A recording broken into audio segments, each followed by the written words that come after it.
So అందరికీ welcome friends. Yesterday as I promised to you ప్రతిరోజు every day మనము current ఎస్ఎన్‌టిని చెప్పుకోబోతున్నాం. ఈరోజు 2 మార్చ్ 2024. ఈరోజు కరెంట్ ఎస్ఎన్‌టిని ప్రెస్ ఇన్ఫర్మేషన్ బ్యూరో నుంచి అదేవిధంగా న్యూస్ పేపర్స్ నుంచి గ్యాదర్ చేసి బోత్ తెలుగు అండ్ ఇంగ్లీష్ మీడియంలలో మీ ముందు పెట్టాను. So please utilize this opportunity. Friends 2 రకాలుగా మనం మన లైఫ్‌ని ఊహించుకోవాలి. నిజం చెప్పాలి అంటే జాబ్‌కి ముందు, జాబ్‌కి తర్వాత అన్నట్టుగా చెప్పొచ్చు ఫ్రెండ్స్. ఎందుకంటే అంత ఇంపార్టెన్స్ ఉంది. జాబ్ ఉంటే ఆ రికగ్నిషను, సోషల్ రికగ్నిషన్ కానీ, లైఫ్‌లో మనము కాస్త మన లైఫ్‌కి ఒక మీనింగ్‌ఫుల్ లైఫ్‌ని అనుభవించడానికి కానీ సాధ్యమవుతుంది. లేకపోతే కాదు అని కాదు కానీ any job friends. Any job. సొసైటీలో ఒక రికగ్నిషను, ఒక స్టేటసు, కొంత ఫైనాన్షియల్ భద్రతతోటి ఉండాలి అంటే job is a must and ah, must thing friends. So, మీ ప్రిపరేషన్‌కి ఒక మీనింగ్‌ఫుల్‌నెస్‌ని తీసుకురావడం కోసం మనం ఈ కరెంట్ ఎస్ఎన్‌టిని స్టార్ట్ చేశాము. So, please make utilize this opportunity. మీరెక్కడ ఫర్దర్‌గా ఎక్కడ ఎలాంటి పుస్తకాలు గానీ, ఇతరాలు గానీ చదవకుండా కరెంట్ ఎగ్జామినేషన్ ప్యాటర్న్‌కి తగ్గట్టుగా మనం ఈ PDF both English medium and Telugu మీడియంలో రూపొందించి ఇస్తున్నాము. మీరిక్కడ చూసినట్లయితే టాపిక్ ఇచ్చేస్తున్నాను. దాని కిందే మళ్ళీ క్వెషన్ ఫ్రేమ్ చేసేస్తున్నాను. సో దట్ మీకు క్వెషన్ ఎలా అడిగేదానికి అవకాశం ఉంది అనేది కూడా క్లియర్‌గా తెలిసిపోతుంది. Suppose 22nd foundation day of bureau of energy efficiency అనేది న్యూస్‌లో ఉంది. దీనికి సంబంధించి ఇమ్మీడియేట్‌గా క్వెషన్ ఫ్రేమ్ చేసేసాను. సో ఇట్లా మనం ప్రతిరోజు మెయిన్స్ వరకి, మెయిన్స్ ఎప్పుడు జరిగితే అప్పటి వరకి గ్రూప్ 2 మెయిన్స్ అప్పటి వరకు ఎళ్తాము. బోత్ తెలుగు అండ్ ఇంగ్లీష్ మీడియంలో మీకు ఈ పీడీఎఫ్ అవైలబుల్‌గా ఉంటుంది. Let us discuss friends. మనకి సైన్స్ అండ్ టెక్నాలజీలో పాలిసీస్ ఉన్నాయి. ఎస్ఎన్‌టి పాలిసీస్ ఉన్నాయి. మనం చక్కగా ఎస్ఎన్‌టి పాలిసీస్ అన్నీ నేర్చుకొనెళ్తాం. 1958 పాలిసీ, 83 పాలిసీ, 2013 పాలిసీని ఎంత మగప్ చేసెళ్ళినా వాడు సింపుల్‌గా మన దేశంలో ఎస్ఎన్‌టి పాలిసీస్ మీద రిసర్చ్ చేసి ప్రభుత్వానికి ఒక సలహా ఇవ్వటానికి ఒక ఇన్‌స్టిట్యూట్ ఉంది. దాని పేరే national Institute of Science Communication and Policy research. Very, very important. I am expecting question on this. National Institute of Science Communication and Policy research అనేది ఏమిటి అంటే ఇదొక CSIR lab friends. CSIR lab. ఎందుకు ఏర్పాటు చేశారు అంటే వివిధ రకాల వినూత్న కార్యక్రమాల ద్వారా సైంటిఫిక్ కమ్యూనిటీకి మరియు సాధారణ ప్రజలకు సైన్స్ గురించి ఏం అవగాహన ఉంటుంది పెద్దగా తెలీదు. కానీ శాస్త్రీయ సమాజం లేదా సైంటిఫిక్ కమ్యూనిటీకి లేదా సైంటిస్ట్‌లకి చాలా అవగాహన ఉంటుంది. ఈ సైంటిస్ట్‌లకు మరియు సాధారణ ప్రజలకు మధ్య ఉన్నటువంటి గ్యాప్‌ని తగ్గించటానికి కోసం, అంటే సైన్స్ పట్ల ప్రజలకు అవగాహన పెంచేదాని కోసం తీసుకొచ్చినటువంటి ఇన్‌స్టిట్యూటే National Science Communication and Policy Research. అంతే కాకుండా ఇదేం చేస్తుంది? సైన్స్ కమ్యూనికేషనే కాకుండా ఎస్ఎన్‌టి పాలిసీలపై పరిశోధన చేస్తుంది. ఎస్ఎన్‌టి పాలిసీలో పరిశోధన చేస్తుంది. సో దట్ ప్రజల్లో శాస్త్రీయ అవగాహన పెంచుతుంది అనేది గుర్తుపెట్టుకోవాలి ఫ్రెండ్స్. ఇది ఏం చేసింది అంటే సైన్స్ మీడియా కమ్యూనికేషన్ సెల్ అనే దానిని ఏర్పాటు చేసింది. సైన్స్ మీడియా అండ్ కమ్యూనికేషన్ సెల్‌ని ఏర్పాటు చేసింది ఏమిటి అంటే national Institute of Science Communication and Policy research. ఓకేనా? ఏం చేస్తుంది ఈ సెల్ అంటే వివిధ రకాల మాధ్యమాల ద్వారా రేడియో, టీవీ ఇలాంటివి ఉంటాయి కదా! భారతదేశంలోని వివిధ రకాల ల్యాబ్స్ ఎస్ఎన్‌టిలో సాధించిన విజయాలను వివరించడం కోసం ఈ సైన్స్ మీడియా కమ్యూనికేషన్ సెల్‌ని కూడా ఇది ప్రారంభించడం జరిగింది. ఓకేనా? మొత్తం మీద దీని హెడ్ క్వార్టర్ న్యూ ఢిల్లీలో ఉందండి. ఇది సీఎస్ఐఆర్ యొక్క lab friends. So, I'm expecting question on this. మనకు సిలబస్‌లో ఎస్ఎన్‌టి పాలిసీస్ అని చెప్పేసి ఉంది. దాంట్లో ఈ ఇన్‌స్టిట్యూట్ అనేది మీకు బాగా ఉపయోగపడుతుంది. సో, ఇప్పుడు మిమ్మల్ని అన్‌మ్యూట్ చేస్తాను. ఈ క్వెషన్‌కి ఆన్సర్ చెప్పండి. ఒకసారి ట్రై చేయండి friends. Let us try this question. చూడండి National Institute of Science Communication and Policy రిసర్చ్‌కి సంబంధించి క్రింది స్టేట్‌మెంట్‌లను పరిశీలించండి అన్నారు. ఇది సీఎస్ఐఆర్ యొక్క లాబొరేటరీలో ఒకటి మరియు బెంగుళూరులో ఉంది అన్నాం. ఇది శాస్త్రీయ సమాజం మరియు సాధారణ ప్రజల మధ్య అంతరాన్ని తగ్గించడానికి ప్రయత్నిస్తుంది అన్నాము. Science media and communication cell అనేది సిఎస్ఐఆర్, ఎన్ఐఎస్సిపిఆర్ యొక్క ఇటీవలి కార్యక్రమం అని చెప్పి అన్నాము. దీంట్లో సరికాని స్టేట్మెంట్‌లని ఎన్నుకోండి అంటున్నా. చెప్పండి ఫ్రెండ్స్. ఎనీబడీ? చెప్పండి ఆన్సర్ ప్లీజ్. ఎనీబడీ? ఏది one sir. B option option B. One option మాత్రమే. B sir. B sir. Option B. 1 sir. Sorry కానిది ఆప్షన్ 1. 1 మాత్రమే. ఎందుకంటే దీని హెడ్ క్వార్టర్ ఎక్కడ ఉందన్నాము? బెంగళూరులో ఉందన్నారు సార్. అది కలకత్తా. న్యూఢిల్లీ. న్యూఢిల్లీ. న్యూఢిల్లీ న్యూఢిల్లీలో సార్. ఉంది actually గా. న్యూఢిల్లీ. న్యూఢిల్లీలో ఉంది. అదొక్కటే తప్పు. ఓకేనా? This is the question. ఇక అందరూ మ్యూట్ చేసుకుంటామా? దెన్ జియోమాగ్నెటిక్ స్టార్మ్స్ అంటాం ఇంగ్లీష్‌లో. భూ అయస్కాంత తుఫాన్లు అంటాం తెలుగులో. సీ ఫ్రెండ్స్, సూర్యుడు ఏం చేస్తాడు అంటే చాలా తరచుగా అంటే చాలా తరచుగా అయోనైజ్డ్ గ్యాస్‌ని దానినే ప్లాస్మా అని పిలుస్తాం. అయోనైజ్డ్ గ్యాస్‌ని ప్లస్ అయస్కాంత క్షేత్రాలను విడుదల చేస్తూ ఉంటాడు. వాటినే కరోనల్ మాస్ ఎజెక్షన్స్ అని పిలుస్తాం. ఈ coronal mass ejections inter planetary space అంటే విశ్వంలో వివిధ రకాల గ్రహాల మధ్యలో ఉన్నటువంటి స్పేస్‌ని ఇంటర్ ప్లానెటరీ స్పేస్ అని పిలుస్తాం. ఈ ఇంటర్ ప్లానెటరీ స్పేస్‌లోకి విడుదల చేస్తాడు. ఇంటర్ ప్లానెటరీ స్పేస్ అంటే ఆటోమేటిక్‌గా భూమి కూడా ఉంటుంది. సో, ఈ కరోనల్ మాస్ ఎజెక్షన్స్‌ను భూమిని కూడా సమీపించే అవకాశం ఉంది. భూమి చుట్టూ కూడా అయస్కాంత క్షేత్రం ఉంది అని మనం చిన్నప్పుడు చదువుకున్నాం. ఇప్పుడు ఈ కరోనల్ మాస్ ఎజెక్షన్స్ భూమి యొక్క అయస్కాంత క్షేత్రాలతో సంఘర్షణ చెందడం జరుగుతుంది.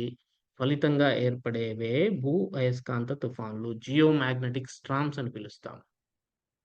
ఈ జియోమాగ్నెటిక్ స్టార్మ్స్ వల్ల భూమి మీద ఉన్నటువంటి వివిధ రకాల టెక్నాలజీ ఇన్‌ఫ్రాస్ట్రక్చర్ ప్లస్ అంతరిక్షంలో ఉన్నటువంటి వివిధ రకాల ఇన్‌ఫ్రాస్ట్రక్చర్ చాలా ఎఫెక్ట్ అవుతాయి ఫ్రెండ్స్. సో, అసలు ఈ కరోనల్ మాస్ ఎజెక్షన్స్‌ని అర్థం చేసుకొని, అవి ఎప్పుడు సంభవిస్తాయి అని అంచనా వేయటం అనేది మనిషికి చాలా ముఖ్యం. ఎందుకంటే మన టెక్నాలజీని అంతా పాడు చేస్తాయి ఇవి. ఈ కరోనల్ మాస్ ఎజెక్షన్స్‌తో ముడిపడినటువంటి ఇంకొక సంఘటన ఏమిటి అంటే అరోరాస్ అనేవి. తీవ్రమైనటువంటి భూ అయస్కాంత తుఫానుకి ఏమని పేరు అంటే G47 అని పేరు. G47 అనేది ఇటీవల వార్తల్లో ఉంది. ఏంటి అంటాడు. It is a geomagnetic storm. April 2023లో ఒక తీవ్రమైనటువంటి భూ అయస్కాంత తుఫాను సంభవించిందండి. ఈ తుఫాను మూలంగా లడఖ్ వంటి ప్రదేశాలకు కూడా అరోరాలు విస్తరించాయి. ఈ తుఫాన్ని ఏప్రిల్ 2023లో సంభవించినటువంటి ఈ తుఫాన్ని ఇండియన్ ఇన్‌స్టిట్యూట్ ఆఫ్ ఆస్ట్రోఫిజిక్స్ ఆధ్వర్యంలో ఉన్నటువంటి లడఖ్‌లోని హాన్లేలో గల ఇండియన్ ఆస్ట్రోనామికల్ అబ్జర్వేటరీలో ఉన్నటువంటి స్కై కెమెరాల ద్వారా ఈ అరోరాలను చిత్రీకరించడం జరిగింది. ఓకేనా?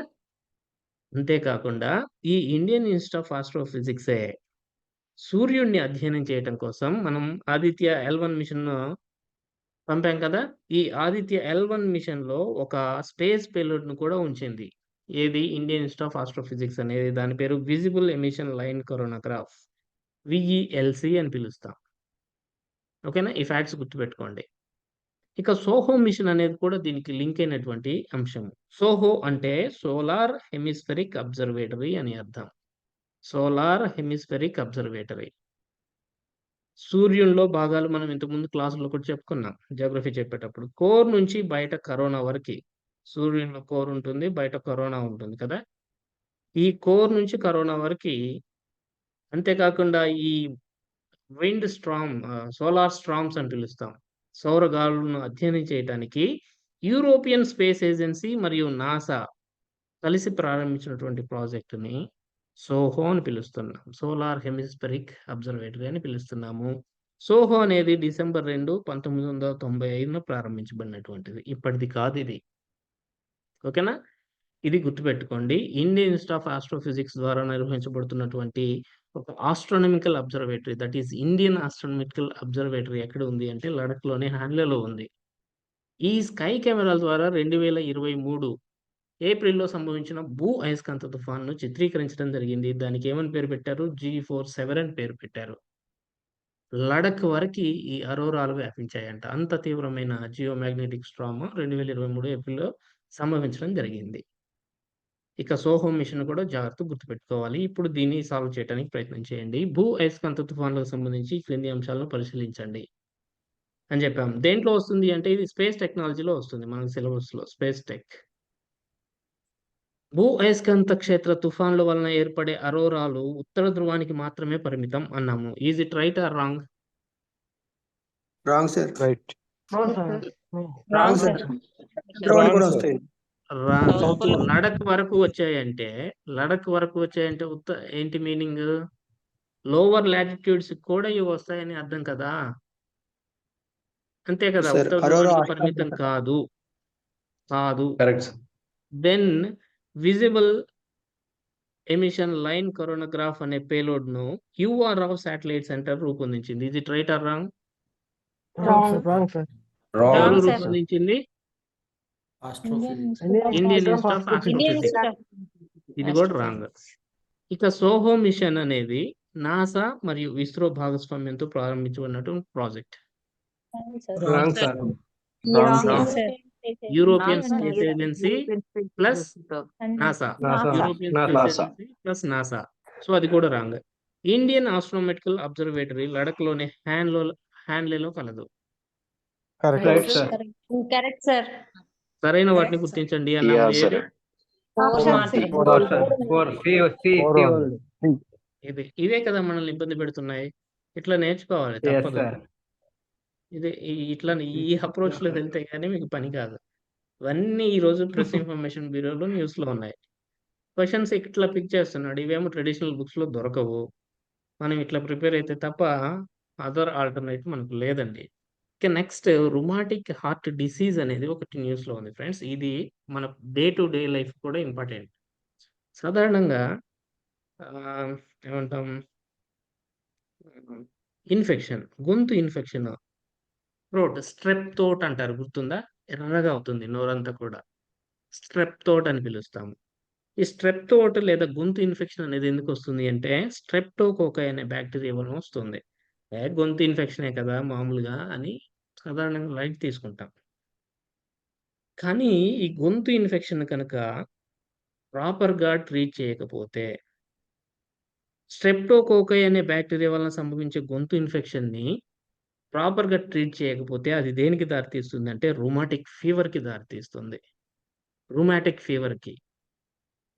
ఓకేనా? ఈ రుమాటిక్ ఫీవర్లో ఏం జరుగుతుంది అంటే గుండె కవాటాలు దెబ్బతింటం జరుగుతుంది. హార్ట్ వాల్వ్స్ దెబ్బతింటాయి. సార్ అందరికీ వస్తుందా ఇది అంటే ఎస్పెషల్లీ 25 సంవత్సరాల లోపల వాళ్ళకి వస్తుందండి.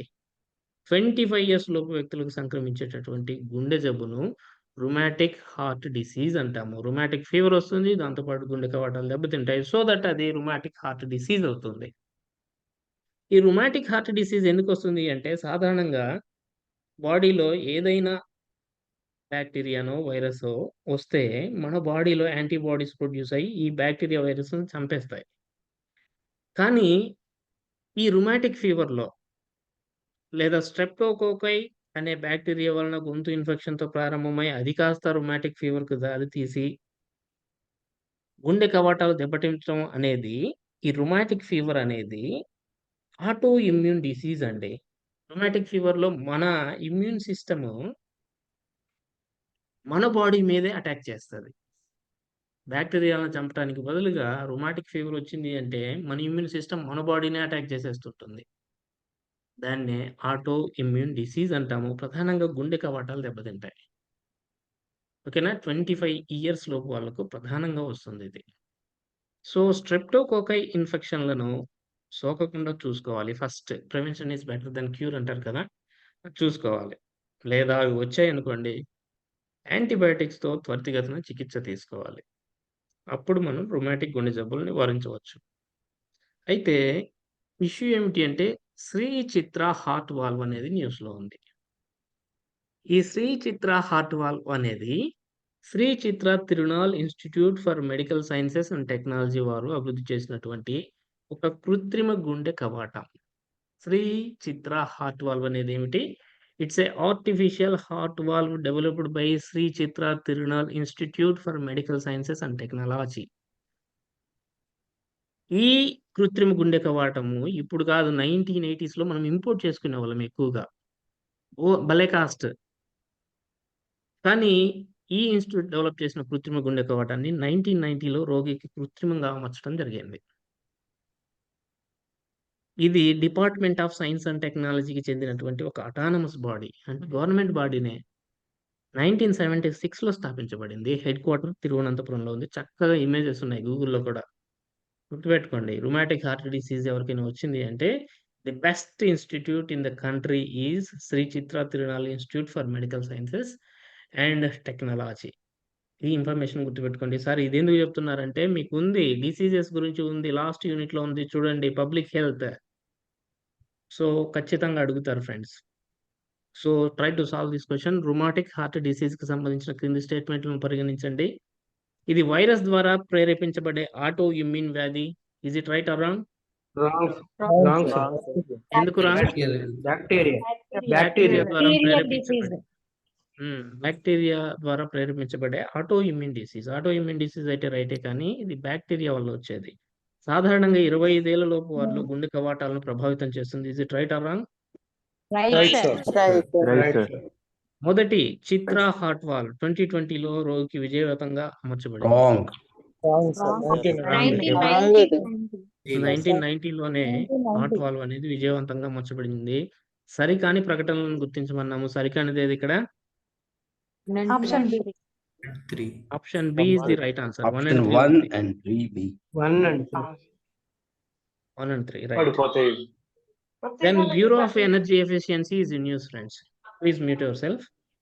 బ్యూరో ఆఫ్ ఎనర్జీ ఎఫిషియన్సీ యొక్క 22వ వ్యవస్థాపక దినోత్సవాలు మార్చి 1వ తేదీన జరగడం జరిగింది. అంటే మార్చి 1, 2022న ఇది ఏర్పాటు కావడం జరిగింది. ఏ యాక్ట్ కింద అంటే ఎనర్జీ కన్జర్వేషన్ యాక్ట్ 2001 కింద బ్యూరో ఆఫ్ ఎనర్జీ ఎఫిషియన్సీ అనే సంస్థ ఏర్పాటు కాబడింది. ఎప్పుడు? మార్చి 1, 2022న. మన దేశంలో ఎనర్జీ ఎఫిషియన్సీ అంటే తక్కువ కరెంట్లోనే మ్యాక్సిమం అవుట్పుట్, మినిమల్ యూసేజ్ ఉంటుంది ఎనర్జీ, కానీ మ్యాక్సిమం అవుట్పుట్ సాధించేదాన్ని ఎనర్జీ ఎఫిషియన్సీ అని పిలుస్తాం. ఈ ఎనర్జీ ఎఫిషియన్సీని సాధించడం కోసం మార్చి 1, 2002న ఎనర్జీ కన్జర్వేషన్ యాక్ట్ 2001 ప్రకారం స్థాపించబడిన సంస్థ ఇది. ఎందుకు లక్ష్యం ఏమిటి దీనిది అంటే భారత ఆర్థిక వ్యవస్థ యొక్క శక్తి తీవ్రతను తగ్గించడం. బాగా గుర్తుపెట్టుకోండి, ఎనర్జీ ఇంటెన్సిటీని తగ్గించడం కోసం, ఒక యూనిట్ అవుట్పుట్ను సాధించడం కోసం, లేదా ఒక యూనిట్ జీడిపిని సాధించడం కోసం ఎంతైతే ఖర్చు పెడుతున్నామో విద్యుత్ని కానీ పవర్ని కానీ దాన్ని కొంచెం తగ్గించటం. ఈ 1 యూనిట్కి ప్రొడక్షన్కి అవసరమైనటువంటి శక్తి వనరుల వినియోగాన్ని తగ్గించడమే ఎనర్జీ ఇంటెన్సిటీని తగ్గించడం దీని ప్రాథమిక లక్ష్యము. సో ఈ ఎనర్జీ ఇంటెన్సిటీ అంత ఈజీగా రాదు కదా, దీనికోసం చాలా రకాల విధానాలు కావాలి. ఆ అవసరమైన విధానాలు ప్లస్ వ్యూహాలను అభివృద్ధి చేయడంలో కేంద్ర ప్రభుత్వానికి సహాయం చేయడం కోసం ఈ సంస్థ రూపొందించబడింది. దీని యొక్క ఫేమస్ ప్రోగ్రామ్ ఏది అంటే స్టాండర్డ్స్ అండ్ లేబులింగ్ ప్రోగ్రామ్. మీరు ఫ్రిడ్జ్ మీద 3 స్టార్ 5 స్టార్, ఏసీల మీద 5 స్టార్ 3 స్టార్ 1 స్టార్ ఇవన్నీ ఎట్లా చూస్తున్నారు అంటే because of the standard and labelling programme introduced by bureau of energy efficiency. ఇది రీసెంట్గా ఏం చేసిందంటే ప్యాకేజ్డ్ బాయిలర్స్ కూడా ఈ స్టార్ రేటింగ్ సిస్టమ్ అనేది అన్ని తీసుకొచ్చింది. ప్లస్ విసీ కూలర్స్ అంటే ఇక్కడ మనం షాప్కి వెళ్తే, ఒక పెద్ద షాప్కి వెళ్ళామనుకోండి, వాళ్ళ దగ్గర ఫ్రిడ్జ్లు వెరైటీగా ఉంటాయి. ఈ సాఫ్ట్ డ్రింక్స్ పెట్టుకొని ఇవన్నీ వెరైటీగా ఉంటాయి, పెద్దవి ఉంటాయి కదా, వాటిని విసీ కూలర్స్ అంటారు. కమర్షియల్ రిఫ్రిజిరేటర్స్ అనొచ్చు సింపుల్గా చెప్పాలంటే. వీటికి స్టార్ రేటింగ్ని స్టార్ట్ చేసింది. ఇది ఎట్లా అడుగుతాడంటే క్వశ్చన్, ఈ క్రింది వాటిలో బ్యూరో ఆఫ్ ఎనర్జీ ఎఫిషియన్సీ వేటికి స్టార్ రేటింగ్ ఇస్తుంది? Fans, cookers, televisions, ACs, విసీ coolers and packaged boilers అంటాడు. దేనికి ఇస్తుంది దేనికి ఇవ్వదు అనే దానికి కొంచెం క్లారిటీ ఉండాలి. మనం కోర్ సైన్స్ అండ్ టెక్నాలజీ చెప్పుకునేటప్పుడు చెప్పుకుంటాం. ఇంకా ఈ సంస్థ ఏం చేస్తుంది? బ్యూరో ఆఫ్ ఎనర్జీ ఎఫిషియన్సీ అంటే జాతీయ స్థాయిలో మరియు రాష్ట్ర స్థాయిలో ఈ మొబిలిటీ లేదా ఈ ఎలక్ట్రికల్స్ విధానం మీద ప్లస్ దానికి సంబంధించిన రెగ్యులేటరీ పాలసీస్ మీద విశ్లేషిస్తూ మొట్టమొదటిసారిగా ఇది ఇండియా ఈవీ డైజెస్ట్ అనే ఒక నివేదికను విడుదల చేసింది ఈ 22వ వ్యవస్థాపక దినోత్సవం సందర్భంగా. అంతేకాకుండా ఒక స్టేట్ ఎనర్జీ ఎఫిషియన్సీ ఇండెక్స్ 2023 కూడా ఈ సందర్భంగా విడుదల చేయబడింది. ఈ స్టేట్ ఎనర్జీ ఎఫిషియన్సీ అమలులో కర్ణాటక అగ్రస్థానంలో ఉంటే, ఆంధ్రప్రదేశ్ రెండవ స్థానంలో లేదా రన్నర్ అప్‌గా నిలవటం జరిగింది. Very important fact. ఓకేనా? ఇక ఇప్పటివరకు బీఈఈ కృషి వలన మన దేశంలో శక్తి వినియోగం అనేది దాదాపు 3.5% తగ్గింది. కర్బన ఉద్గారాలు దాదాపు 306 మిలియన్ టన్నుల మేరకు తగ్గిపోయాయి. అంత సేవ చేసింది బ్యూరో ఆఫ్ ఎనర్జీ ఎఫిషియన్సీ తన పాలసీస్ ద్వారా. అంతేకాకుండా శక్తి యొక్క సమర్థవంతమైన వినియోగాన్ని మరియు దాని పరిరక్షణ కోసం for the efficient use of energy and it's conservation ఇది సంస్థలకు ఆర్థిక సహాయాన్ని కూడా అందిస్తుంది ఫ్రెండ్స్. గుర్తుపెట్టుకోవాలి ఈ ఫ్యాక్ట్స్ అన్నీ కూడా. To try to solve this question, bureau of energy ఎఫిషియన్సీకి సంబంధించి క్రింది స్టేట్మెంట్లో ఏది సరైనది? ఇది శక్తి యొక్క సమర్థవంతమైన వినియోగాన్ని ప్రోత్సహించడానికి సంస్థలకు ఆర్థిక సహాయం అందిస్తుంది. Is it right or wrong? Right, sir. Right. Wrong. ఇది ఎనర్జీ కన్జర్వేషన్ యాక్ట్ 2001 ప్రకారం ఏర్పాటైన చట్టబద్ధ సంస్థ. Right, sir. Right, sir. Right, sir. Right. ఇది ministry of new and renewable energy కింద పనిచేస్తుంది. తెలియదు. పవర్ మినిస్ట్రీ ఆఫ్ చెప్పండి. Power ministry Right, of sir. Power ministry of power కింద పనిచేస్తుందమ్మా ఇది. ఇది కావాలని పెట్టాను నేను ఇది. మినిస్ట్రీ ఆఫ్ పవర్ కింద పనిచేస్తుంది ఇది. ఎనర్జీ ఎఫిషియన్సీ కాబట్టి, ఎనర్జీ కన్జర్వేషన్ కాబట్టి న్యూ అండ్ రెన్యూవబుల్ ఎనర్జీ అని పిక్ చేస్తారు. No, it Wrong. Works under ministry of power. Please గుర్తుపెట్టుకోండి, ఇది మినిస్ట్రీ ఆఫ్ పవర్ కింద పనిచేస్తుంది బ్యూరో ఆఫ్ ఎనర్జీ ఎఫిషియన్సీ. ఓకేనా? ఇక్కడ పెట్టలేదు, నేను పీడిఎఫ్ అప్లోడ్ చేసినప్పుడు పెడతాను. ఓకేనా? ఆన్సర్ ఏంటి ఫైనల్ గా? 1 and 2. 1 and 2, sir. 1 and 2. A is the answer. Then operation సముద్ర లక్ష్మణ ఈజ్ ఇన్ న్యూస్. ఇది డిఫెన్స్ టెక్నాలజీకి ఇంపార్టెంట్. మీకున్న సిలబస్ లో డిఫెన్స్ టెక్నాలజీ ఉంది కదా. ఆపరేషన్ సముద్ర లక్ష్మణ, ఎక్సర్సైజ్ సముద్ర లక్ష్మణ. సముద్ర లక్ష్మణ ఎక్సర్సైజ్ ఏంటి అంటే భారత్ మరియు మలేషియాల మధ్య జరిగే జాయింట్ బైలాటరల్ మ్యారిటైమ్ ఎక్సర్సైజ్ సముద్ర లక్ష్మణ అనే ఎక్సర్సైజ్ 28 ఫిబ్రవరి నుంచి 2 మార్చి 24 వరకు. నిన్న డేట్స్ తో సహా అడిగాడు కదా మిలాన్ గురించి, గుర్తుపెట్టుకోవాలి డేట్స్ కూడా. ఫిబ్రవరి 28 నుంచి మార్చి 2 వరకు విశాఖపట్నం వద్ద జరుగుతుంది. అందుకే అడుగుతాడు. మన రాష్ట్రంలో జరిగితే ఖచ్చితంగా అడుగుతాడు. సముద్ర లక్ష్మణ బైలాటరల్స్ మ్యారిటైమ్ ఎక్సర్సైజ్ 28 ఫిబ్రవరి నుంచి 2 మార్చి వరకు విశాఖపట్నం వద్ద జరుగుతోంది. ఇండియన్ నేవల్ షిప్ కిల్తాన్ దీంట్లో పాల్గొంటుంది. అదేవిధంగా రాయల్ మలేషియన్ షిప్ అయినటువంటి కేడి లెకీర్ ఈ ఎక్సర్సైజ్ లో పాల్గొన్నాయి. ఈ 2 ఫ్యాక్ట్స్ కూడా గుర్తుపెట్టుకోవాలి. ఇది 2 దశలను కలిగి ఉంటుంది. దశలు కూడా చదవాలంటే నిన్న మిలాన్ ఎక్సర్సైజ్ లో దశలు కూడా అడిగేశాడు. సో దీంట్లో 2 దశలు ఉన్నాయి. ఒకటి హార్బర్ ప్రొఫెషనల్ ఫేజ్, అంటే ఏం లేదు, ప్రొఫెషనల్ అంతా కూర్చొని టీలు బిస్కెట్లు తాగుతూ చర్చించుకుంటారనమాట. That is professional phase. Operational phase అంటే ఇక సముద్రంలోకి వెళ్ళిపోయి ఎట్లా ఫైట్ ఎట్లా చేయాలి అనే దానికి సంబంధించిన ఫేజ్ ఉంటుంది అనమాట. This is operational phase. Harbour phase ఉంటుంది, హార్బర్ ప్రొఫెషనల్ ఫేజ్ ఉంటుంది, అండ్ ఆపరేషనల్ ఫేజ్ ఉంటుంది అనమాట. దిస్ ఈజ్ సముద్ర లక్ష్మణ సైనిక విన్యాసం ఫ్రెండ్స్. సో ఇటీవల వార్తల్లో నిలిచిన సముద్ర లక్ష్మణ అనే సైనిక విన్యాసం భారతదేశం మరియు ఈ క్రింది వాటిలో ఏ దేశం మధ్య సంయుక్త ద్వైపాక్షిక సముద్ర విన్యాసం? Malaysia. Malaysia is the answer. ఓకేనా? Mission life, this mission life అనేది ఒక ఉద్యమం మాదిరిగా అవర్ పిఎం ఎప్పుడు స్టార్ట్ చేశాడు అంటే బాగా గుర్తుపెట్టుకోండి ఫ్రెండ్స్. గ్లాస్గోలో జరిగినటువంటి COP26 సమావేశంలో lifestyle for environment mission life అంటాం అనే దాన్ని ప్రధానమంత్రి మోదీ గారు అనౌన్స్ చేయడం జరిగింది COP26 సమావేశంలో గ్లాస్గోలో. దీనిని ఇటీవల యునైటెడ్ నేషన్స్ ఎన్విరాన్మెంట్ అసెంబ్లీ అనేది కెన్యాలోని నైరోబీలో 26 ఫిబ్రవరి నుంచి మార్చి 1 వరకు 6వ సమావేశం పెట్టుకుంది.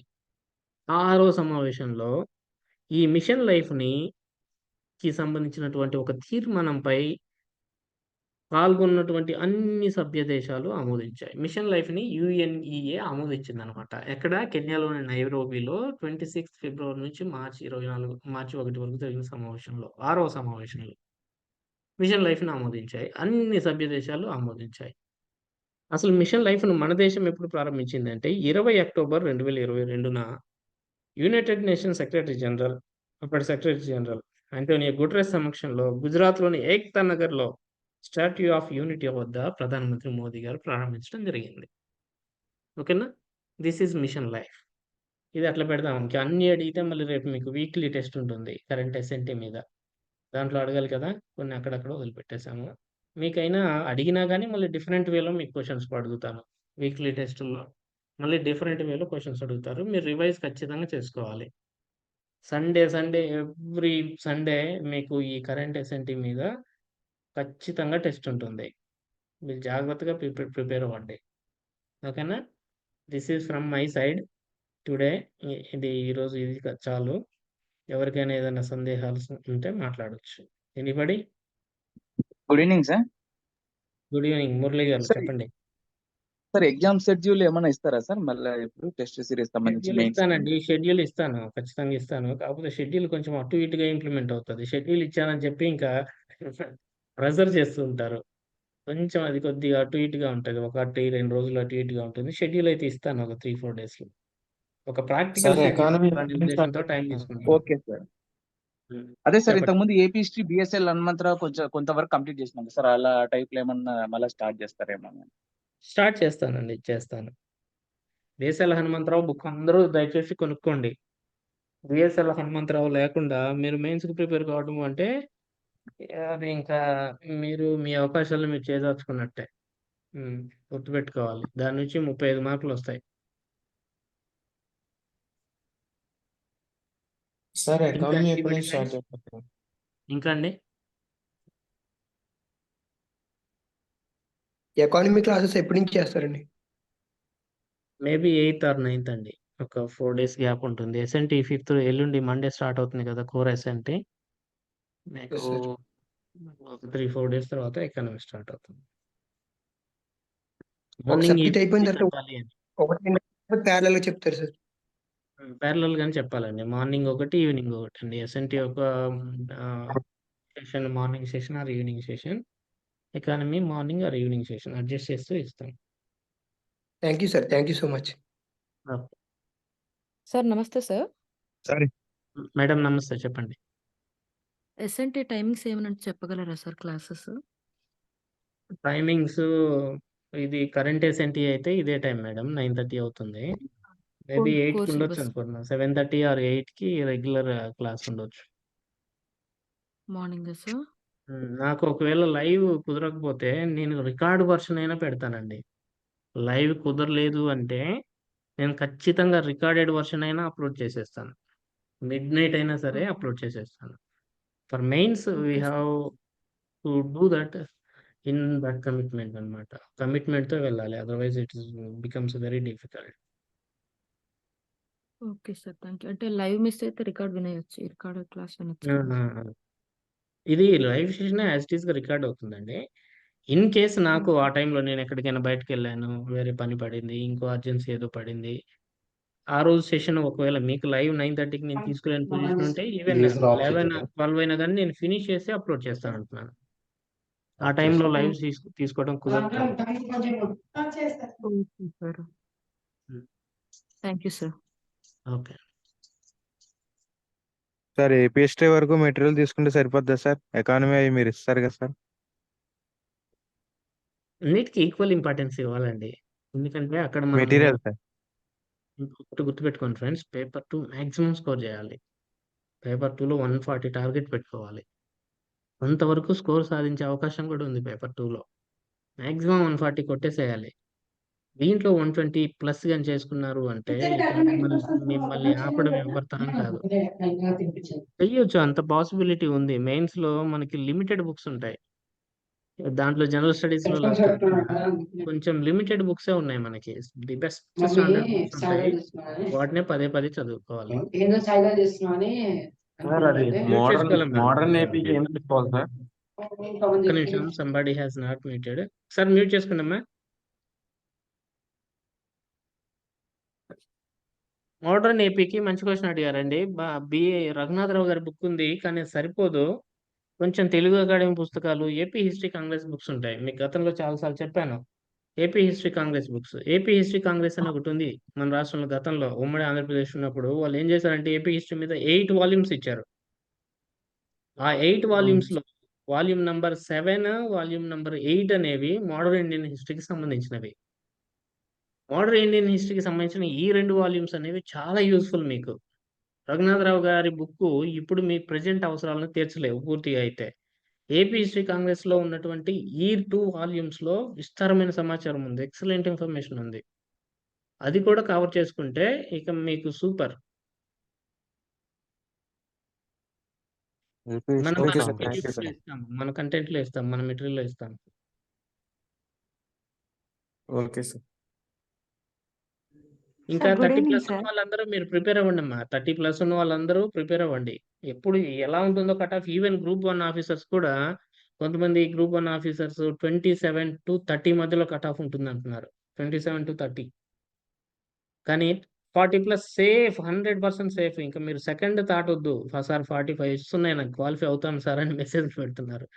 దాని గురించి మీరు సెకండ్ థాట్ వద్దు. 40 ప్లస్ ఉంటే 100% ఛాన్స్ ఇస్ దేర్. ఇక కట్ ఆఫ్ విషయంలో ఏదైనా జరగవచ్చు, మనం ఎక్స్పెక్ట్ చేయలేని పరిస్థితి ఉంది కాబట్టి అందరూ ప్రిపేర్ అవ్వండి. ఎవరి వ్యూస్ వాళ్ళకు ఉంటాయి కట్ ఆఫ్ విషయంలో. కాబట్టి ఏం జరుగుతుందో మనం చెప్పలేం. ఖచ్చితంగా ఇదని ఎవరు చెప్పలేరు. కాబట్టి మీరు దయచేసి 30 ప్లస్ ఉన్నా కానీ మీరు కంటిన్యూ చేయండి preparation. Sir, good evening, sir. Good evening అండి, చెప్పండి మేడం. పాలిటిక్ వచ్చేసి Krishna Reddy sir book long back చదివాను సార్. సింగిల్ రీడింగ్ ఒకసారి చదివాను. మేడం మళ్ళీ ఇప్పుడు లక్ష్మీకాంత్ తోటి రీస్టార్ట్ చేయమంటారా? లేకపోతే ఈ కృష్ణారెడ్డి సార్‌దే నేను కంటిన్యూ చేయమంటారా? ఒక్కసారే చదివాను లాంగ్ బ్యాక్. సార్ మేడం నాది కూడా అదే డౌట్ సార్. నా 3 పర్సనల్ వ్యూ టైమ్స్ అయితే వరకు చదివాను. మీరు లక్ష్మీకాంత్ బుక్ చదివిన తర్వాతే మిగతా చదవాలి. లక్ష్మీకాంత్‌లో ఉన్న ఫ్లో, లక్ష్మీకాంత్‌లో ఉన్న యాంగిల్స్ మిగతా ఏ పాలిటీ బుక్ ఇవ్వలేదు ఫ్రెండ్స్.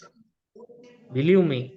ఆయన ఇచ్చినటువంటి యాంగిల్స్ అట్లాంటివి. కాన్స్టిట్యూషన్‌లో మెన్షన్ చేసిన ఏ ఒక్క పాయింట్‌ని మిస్ అవ్వకుండా ఆయన బ్రహ్మాండంగా డిఫరెంట్ వేస్‌లో ఆయన రాయటం జరిగింది. ఫ్లో ఉంటుంది దాంట్లో. దాన్ని, ఆ ఫ్లవర్‌ని, ఆ ఫ్లోని, ఆ డైమెన్షన్స్‌ని ఏ బుక్ మీకు అందించలేదు. ప్రెజెంట్ సిట్యుయేషన్, ప్రెజెంట్ డిమాండ్‌కి తగ్గ బుక్ ఏది అంటే లక్ష్మీకాంత్ బుక్. ఖచ్చితంగా లక్ష్మీకాంత్ బుక్కే చదవమని చెప్తాను. For polity. For AP history ఖచ్చితంగా బిఎస్ఎల్ హనుమంతరావు బుక్ మాత్రమే చదవమని చెప్తాను నేనైతే. ఇంకా అదర్స్ నో, అసలు నాట్ ఎట్ ఆల్ అన్నమాట. ఉపయోగమే లేదు. మీకు మన పీడిఎఫ్ వస్తుంది, దాన్ని జాగ్రత్తగా యూటిలైజ్ చేసుకోండి. Okay sir. దానిలో ఇప్పుడు లక్ష్మీకాంత్ ఆ బుక్‌లో సుప్రీం కోర్ట్ కేసెస్ ఇంకా అంటే కరెంట్ పాలిటీ అనేది మనం యాడ్ చేసుకుంటూ ఇది ఒక్కటి సరిపోతుందా సార్? ఇట్లాగా అంతే. లక్ష్మీకాంత్ మీరు ప్లస్ లక్ష్మీకాంత్ కరెంట్ పాలిటీ. చదివిన తర్వాతే ఏమన్నా టిట్ బిట్స్ లాంటివి ఏమన్నా ఉన్నా, ఇప్పుడు మీరన్నారు వివిధ ఓకే. రకాల జడ్జిమెంట్స్ దాంట్లో ఉండవు. కొన్ని అవును సార్. అవును. లీగల్ లీగల్ టర్మినాలజీ కూడా దాంట్లో ఉండదు. కొన్ని యెస్ సార్. కాన్స్టిట్యూషనల్ థియరీస్ కూడా దాంట్లో ఉండవు. కానీ యెస్ సార్. వాటికి ఓన్లీ ఇంపార్టెన్స్ తగ్గింది మేడం. వాటికి ఇంపార్టెన్స్ ఖచ్చితంగా తగ్గింది. ఈ ఓకే. కాన్స్టిట్యూషనల్ ఇష్యూస్‌నే, పొలిటికల్ ఇష్యూస్‌నే బాగా డైమెన్షన్స్ మార్చి అడుగుతున్నారు.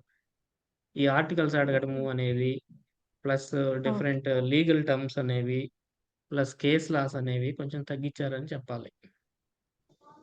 కానీ మీరు లక్ష్మీకాంత్ చదివిన తర్వాత ఇట్లాంటివి ఏమన్నా టిట్ బిట్స్ ఉంటే మీరు యాడ్ చేసుకోవచ్చు. Okay sir. Thank you so much sir. Thank you. What is the difference between constitution and polity?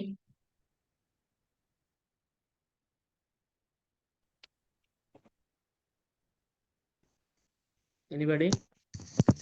Constitution is a rule book, sir. Polity is implementation, right? Exactly. Constitution ఎలా work అవుతుంది? It's application is polity అంతే friends. కాన్స్టిట్యూషన్‌లో so many articles ఉంటాయి, so many నిబంధనలు ఉంటాయి. దాంట్లో కొంత information ఉంటుంది, లిమిటెడ్ రాయబడింది. పవర్స్ ఉంటాయి sir. The application of constitution is known as polity. Simple. అది ఎట్లా వర్క్ అవుతుంది సొసైటీలో అని తెలుసుకునేదే క్వాలిటీ అవుతుంది. సింపుల్. హలో చెప్పండి చెప్పండి. సార్, నమస్తే సార్. నమస్తే అండి, చెప్పండి. సార్, సెకండ్ పేపర్ బుక్స్ కూడా ఒకసారి చెప్పండి సార్. చెప్తాను ఖచ్చితంగా చెప్తానండి. ఇప్పుడు కాదులేండి, తర్వాత చెప్తాను. Second paper very easy, highly scoring. కాకపోతే మెటీరియల్ అనేది సెలక్షన్ కరెక్ట్గా ఉండాలి. ఇప్పుడు ఓకేనా? చిరంజీవి సార్ బుక్ ఒకటి అందరూ ప్రిఫర్ చేస్తున్నారు. ఎకానమిక్ ఎస్ఎన్టీకి మన మెటీరియల్ మాత్రమే డిపెండ్ అవ్వండి ఫ్రెండ్స్, మీకు ఎక్సలెంట్ రిజల్ట్ వస్తుంది. Only our sure sir, material, sure only our material sure. For economy and thank you sir, SnT. Thank you sir. నేను అసలు ఎవరిని సజెస్ట్ చేయట్లేదు, మన మెటీరియలే డిపెండ్ అవ్వండి. అంతవరకు అయితే నేను గ్యారంటీ ఇస్తాను మీకు. ఓకేనా? Thank you. Thank you Sure, so sir. Much friends. Closing now. Thank thank you, you. sir. Sir నాకు వచ్చిన డౌట్ సార్ ఎకానమీ గురించి, ఏపీ ఎకానమీ గురించి. చెప్పండి. సార్ సర్వే ఇప్పుడు చదవమంటారా సార్? ఏమన్నా మళ్ళీ నెక్స్ట్ వచ్చేది ఏమన్నా దాని మీద డిపెండ్ గా ఉంటారా? నెక్స్ట్ వచ్చేది సర్వే కొంచెం టైం గురించి sir, only sir AP survey గురించి సార్.